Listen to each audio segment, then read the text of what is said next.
ஓம் ஸ்ரீ குருபியோ நமக. ஓம் ஸ்ரீ மகா பெரியவா சரணம்.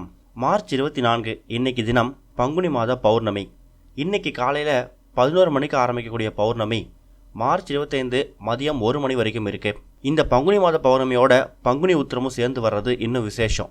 இந்த நாட்களில் நீங்கள் கண்டிப்பாக செய்யக்கூடிய 5 விஷயங்களை பற்றி தான் பார்க்க போகிறோம். அதில் முதல் விஷயம், நீங்கள் கண்டிப்பாக உங்கள் வீட்டோட பூஜையில் ஏற்றக்கூடிய ஒரு முக்கியமான தீபம். நீங்கள் எப்பவும் போல் பங்குனி உத்திரத்துக்கு முருகப்பெருமானுக்கு வழிபாடு செய்யலாம்.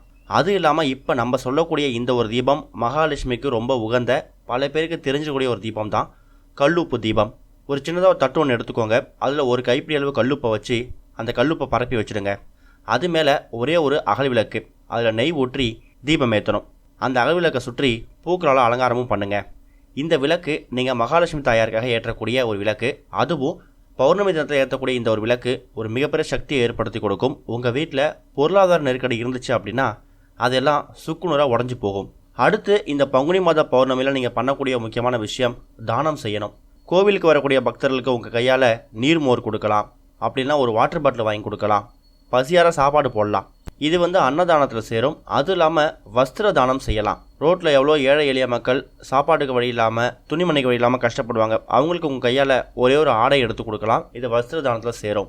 மூணாவது ஒரு முக்கியமான விஷயம் என்னன்னு கேட்டிங்கன்னா, இன்றைக்கி தினம் பௌர்ணமி, பங்குனி உத்திரம் எல்லாம் சேர்ந்து வர்றதால நீங்கள் இன்றைக்கி ஞாயிற்றுக்கிழமையாக இருந்தாலும் அசைவம் சாப்பிடாம விரதம் இருக்கிறது ரொம்ப ரொம்ப விசேஷம். நான்காவது ஒரு முக்கியமான விஷயம் என்னன்னு கேட்டிங்கன்னா, இன்றைக்கி பங்குனி உத்திரம் வர்றதால முருகப்பெருமானுக்கு, அதுவும் பௌர்ணமி தினத்தில் இன்றைக்கி தினம் உங்கள் கையால் அபிஷேகத்துக்கு ஏதாவது ஒரு பொருளை வாங்கி கொடுங்க.